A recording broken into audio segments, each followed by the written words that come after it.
అలాగే స్కానింగ్లు ఫ్రీ. 55,000 మంది డాక్టర్లని, ఖాళీలు ఉన్నటువంటి వాళ్ళని పూర్తి చేశాడు. నిజంగా ఇది చాలా ఇంపార్టెంట్. ఒక 5 నిమిషాలు ఎవరు మాట్లాడుకుని ఉండాలా, ఎందుకంటే ఇంత విలువైన సమయం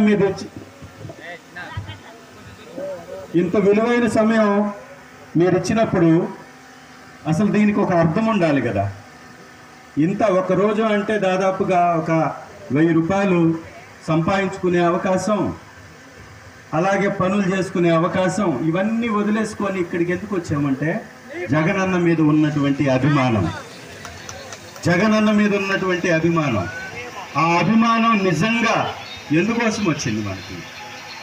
మన బిడ్డ చదువుకోవడానికి స్కూల్ కట్టించాడు, మన తండ్రికి హాస్పిటల్లో చూయించుకోవడానికి హాస్పిటల్ నిర్మించాడు, మనకు బాగలేకపోతే మందులు ఏర్పాటు చేశాడు, మన బిడ్డలు విదేశాల్లో చదువుతాము అంటే ఫీజు రీఎంబర్స్మెంట్ తీసుకొచ్చాడు, మన గ్రామాలలో సమస్యలు ఉన్నాయి అంటే మీ ఇంట్లోనే మీ పక్కనే ఉండేటటువంటి సచివాలయానికి వెళ్ళి పని చేసుకోమని చెప్పాడు, చేయించుకోమని చెప్పాడు. ఎవరు మధ్యలో దళారీ వ్యవస్థ అవసరమే లేదు, ఏ వ్యక్తి అవసరం లేదు అని పేదవాళ్ళ కాళ్ళ దగ్గరికి ప్రభుత్వాన్ని తీసుకొచ్చినటువంటి వ్యక్తి ఎవరన్నా ఉన్నారు అంటే ఒకే ఒక్క నాయకుడు శ్రీ జగన్మోహన్ రెడ్డి గారు.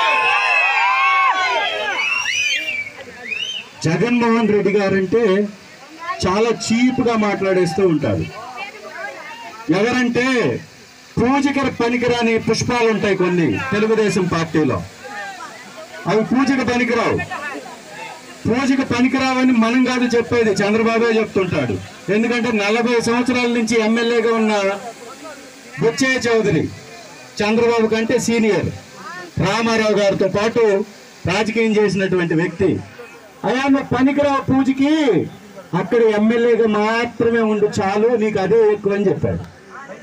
ఆయనకేమో ఎప్పుడు ఎమ్మెల్యే పదవి తప్ప ఇంకోటి ఇచ్చినటువంటి దాఖలాలు లేదు. అట్లాంటి వ్యక్తి వస్తాడు.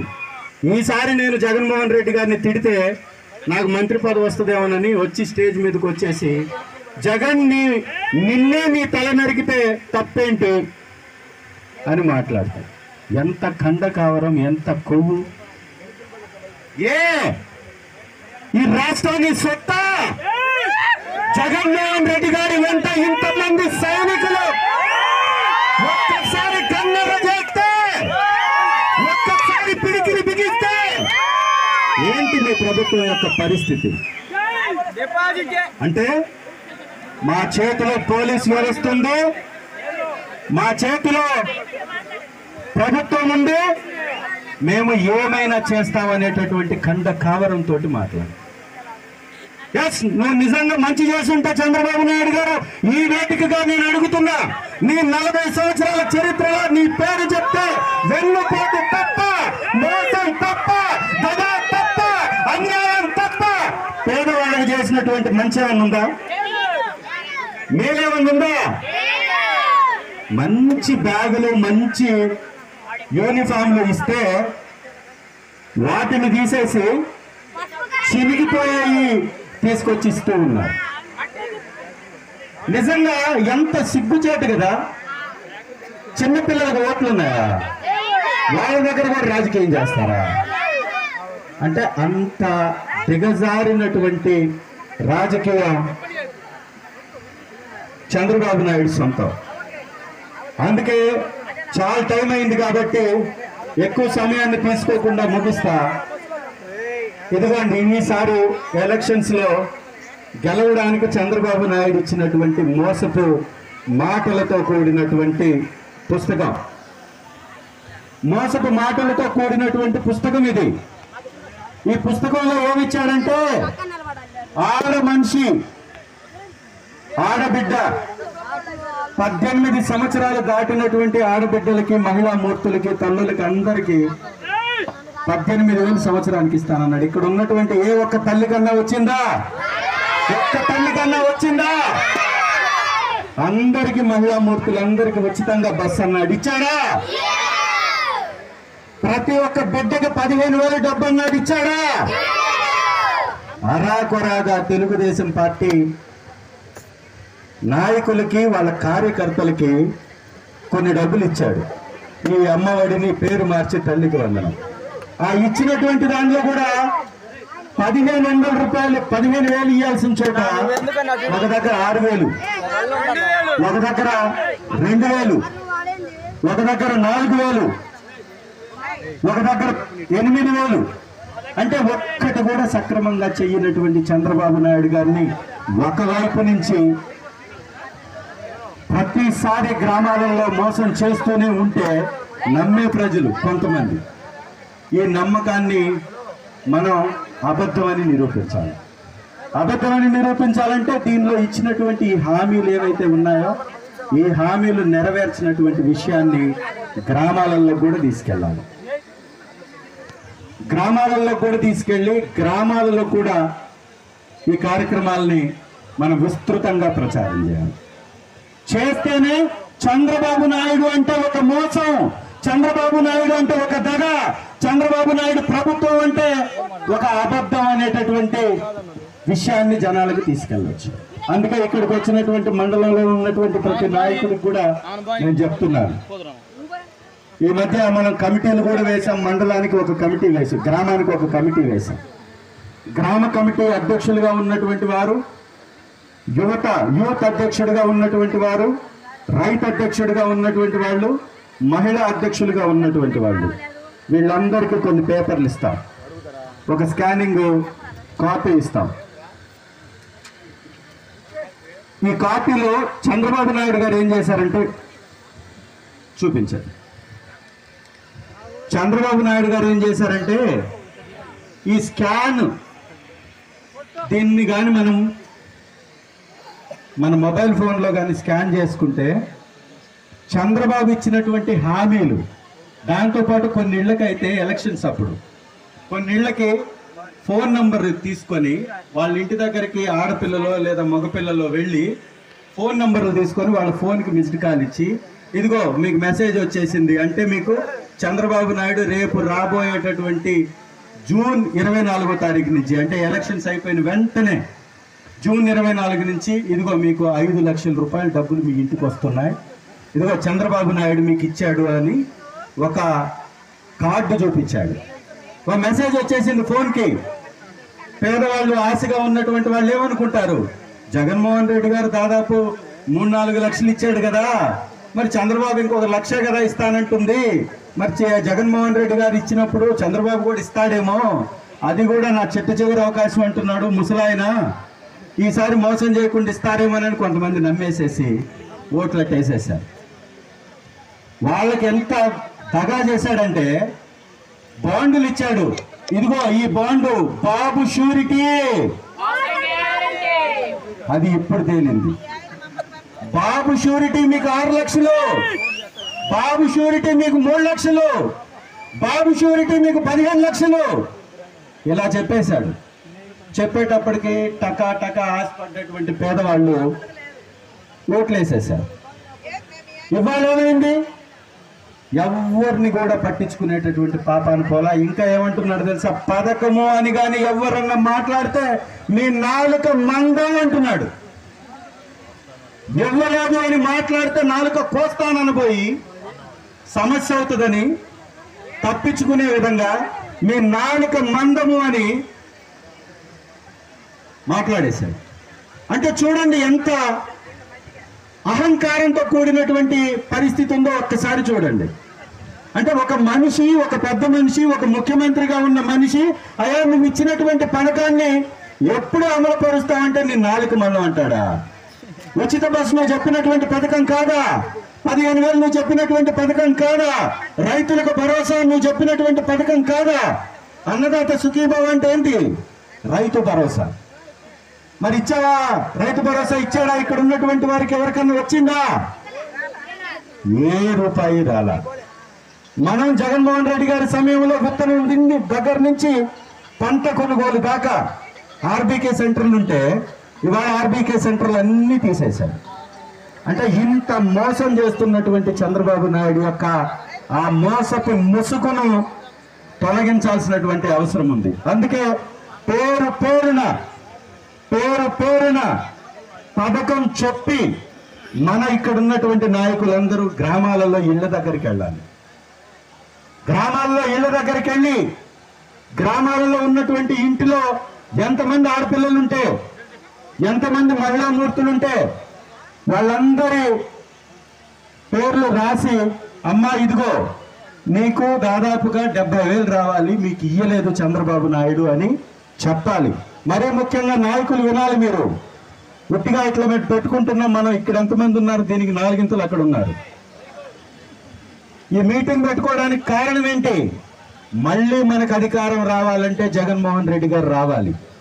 మళ్ళీ మనం ఘనంగా, బలంగా, గర్వంగా మనం గ్రామాలలో తిరగాలి అంటే వైఎస్ఆర్సీపీ జగన్మోహన్ రెడ్డి గారు రావాలి. జగన్మోహన్ రెడ్డి గారు రావాలి అంటే చంద్రబాబు మోసం ప్రజలకి తెలియాలి అంటే ప్రతి నాయకుడు పేపర్ పట్టుకొని గ్రామంలో ప్రతి ఇంటికి వెళ్ళాలి. నీ కొడుక్కింత రావాలి, ఇవ్వలేదు. నీ భార్యకింత రావాలి, ఇవ్వలేదు. మీ బిడ్డకింత రావాలి, ఇవ్వలేదు. చంద్రబాబు ఇచ్చినటువంటి 143 హామీలు రావట్లేదు అనేటటువంటి విషయాన్ని గ్రామంలో ప్రతి ఒక్క కుటుంబానికి తెలపాలి.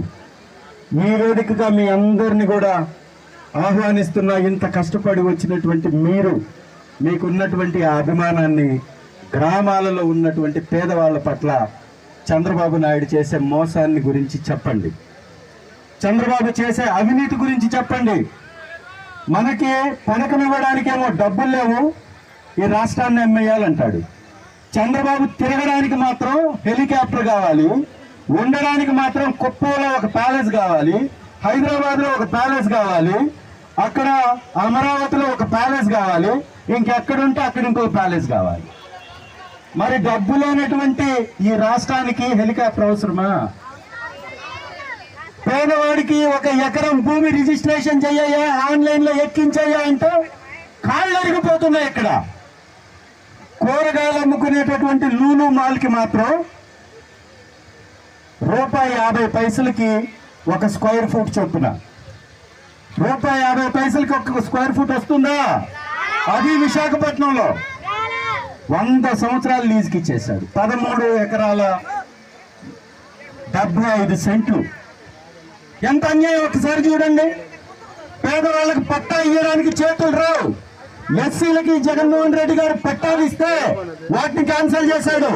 ఆన్లైన్ లో ఎక్కించినటువంటి వైఎస్ఆర్ కాంగ్రెస్ పార్టీ మరీ ముఖ్యంగా రెడ్డి సామాజిక వర్గాన్ని ఉద్యోగాల నుంచి దూరం చేస్తున్నాడు, వ్యాపారాల నుంచి దూరం చేస్తున్నాడు, పోలీసులను అడ్డం పెట్టి కేసులు పెట్టిస్తున్నాడు.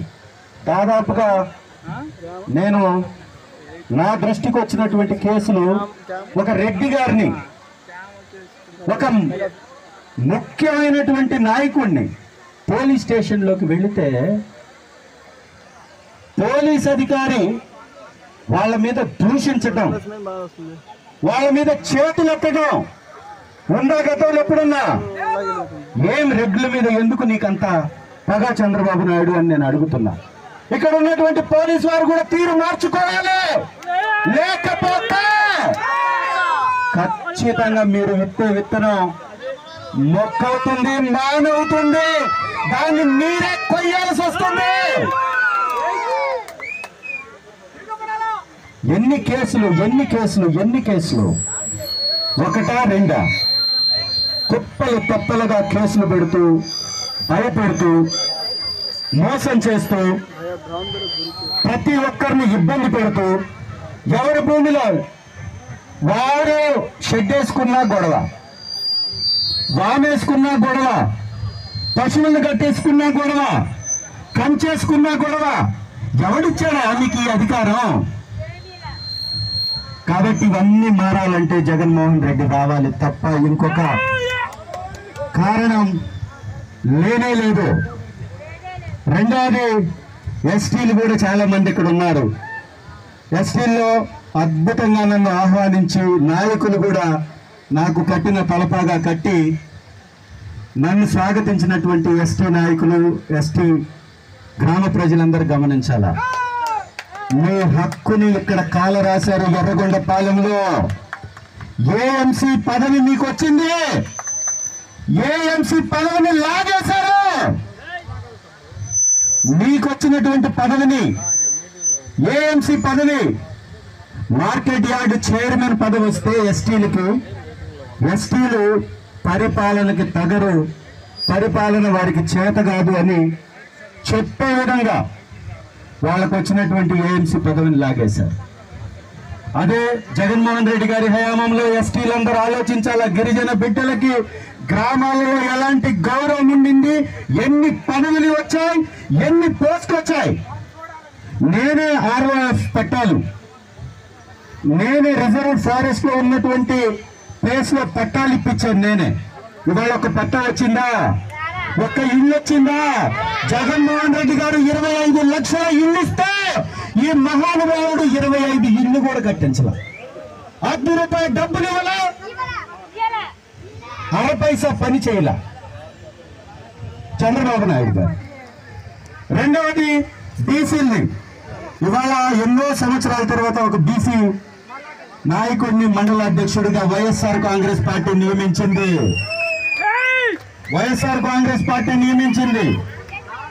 ఇవాళ ఈ దక్కినటువంటి ఈ గౌరవం చనిపోయినటువంటి కంచర్ల యొక్క పోరాటంలో కూడా ఫలితం. ఈ పార్టీ కోసం త్యాగం చేశాడు ఆయన. ఈ పార్టీ కోసం తన ప్రాణాన్ని వదిలాడు. ఈ పార్టీ కోసం, ఇక్కడ ప్రాంత ప్రజల కోసం అహర్నిశలు పనిచేశాడు.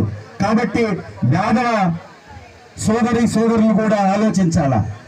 ఈ పార్టీలోనే మనకి గౌరవం. ఒక ఎస్సీ నాయకుల్ని టేబుల్ మీద కూర్చోబెట్టి భోజనం పెట్టేటటువంటి వ్యక్తిత్వం జగన్మోహన్ రెడ్డి గారికి. చంద్రబాబు నాయుడు, నేను కూడా 3 సార్లు భోజనం చేశాను, 2 సార్లు భోజనం చేశాను. నేను కూడా జగన్మోహన్ రెడ్డి గారితో కూర్చొని వారి ఇంట్లో తల్లి భారతమ్మ గారే వచ్చి వడ్డిస్తుంది. అంటే ఎలాంటి గౌరవం ఉంది ఇక్కడ. ఎస్టీకి కానీ, బీసీకి కానీ, ఎస్సీలకు కానీ ఎలాంటి గౌరవం వైఎస్ఆర్ కాంగ్రెస్ పార్టీలో దక్కింది. అదే చంద్రబాబు నాయుడు అయితే ఎస్సీలో ఎవరైనా పుడతారంటాయా, ఎస్సీలో ఎవరైనా పుట్టాలని కోరుకుంటారంటాయా అని అడుగుతాడు.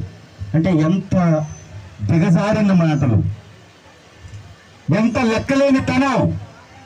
ఇన్ని సంవత్సరాల తర్వాత కూడా ఈ భూమి మీద పుట్టినటువంటి మనిషికి విలువ లేకపోతే ఎలాగా? బీసీలని తోకలు కట్ చేస్తానంటాడు, మత్స్యకారుల్ని తాట తీస్తానని చెప్తాడు. ఎవరో కాదు, ఏకంగా ముఖ్యమంత్రి చంద్రబాబు నాయుడు. ఇది ఈ రకమైనటువంటి పరిస్థితి ఉంది. దీన్నంతటినీ మనం మార్చాలంటే జగన్మోహన్ రెడ్డి గారు రావాలి. జగన్మోహన్ రెడ్డి గారు చాలా పథకాలు ఇచ్చేశాడు, డెవలప్మెంట్ రాలేదంటున్నారు. గుండెల మీద చేతులు వేసుకొని ఒక్కసారి ఆలోచించండి. మీ గ్రామాలలో 70 సంవత్సరాల నుంచి ఒక స్కూల్ కట్టగలిగారా? అట్లాంటిది ఒక స్కూల్, ఒక సచివాలయం, ఒక విలేజ్ క్లినిక్స్, ఒక డిజిటల్ లైబ్రరీ, ఇవన్నీ ఎవరు తెచ్చారు? జగన్మోహన్ రెడ్డి గారు కాదా? అసలు రేషన్ కోసం, రేషన్ బియ్యం వీళ్ళు తింటారు అని చెప్పుకునేలాగా వెళ్ళి లైన్లలో నిలబడి అవమానకరంగా తెచ్చే పరిస్థితి నుంచి జగన్మోహన్ రెడ్డి గారు ఏం చేశారు? రేషన్ మీ హక్కు మీ ఇంటి దగ్గరికి రావాలి అని జగన్మోహన్ రెడ్డి గారు తీసుకొచ్చేసి ఇంటికి ఇచ్చారు. అవునా కదా? పట్టెడు అన్నం గౌరవంగా తినేటటువంటి అవకాశాన్ని జగన్మోహన్ రెడ్డి గారు ఇస్తే, పట్టెడు అన్నం గౌరవంగా ఇంట్లో కుటుంబంతో కూర్చొని తినే అవకాశం జగన్మోహన్ రెడ్డి గారు ఇస్తే, పేదవాళ్ళ ఆకలిగా ఉంటే వచ్చి అన్న క్యాంటీన్లో తినమని చంద్రబాబు చెప్తాడు. కానీ అక్కడ వండేదంతా అంటే 100 మందికో వండుతారు. అంటే ఈ పేదవాళ్ళంతా కొడుకుల్ని, కూతుర్ని, బిడ్డలందరినీ తీసుకొని, భార్యను తీసుకొని వెళ్ళి రోడ్డు మీద భోజనం చేయాలనేటటువంటి తత్వం వాళ్ళది. అవునా కదా? దానికి మళ్ళీ పచ్చ కలర్లు వేసుకోవటం. ఇవాళ నేను చూసా, అంబులెన్స్ కూడా పచ్చ కలర్ వేసుకోవడం చూశాను. కాబట్టి ఎంతటి దుర్మార్గాన్ని ఇమ్మీడియట్ గా వైఎస్ఆర్ కాంగ్రెస్ పార్టీ నాయకులు అడ్డుకోవాల్సినటువంటి అవసరం ఉంది. జగనన్నని ముఖ్యమంత్రిగా చేసుకోవాల్సినటువంటి అవసరం ఉంది. తెలుగుదేశం దొంగల్ని ఇక్కడ నుంచి తరిమి వేయాల్సినటువంటి అవసరం ఉంది.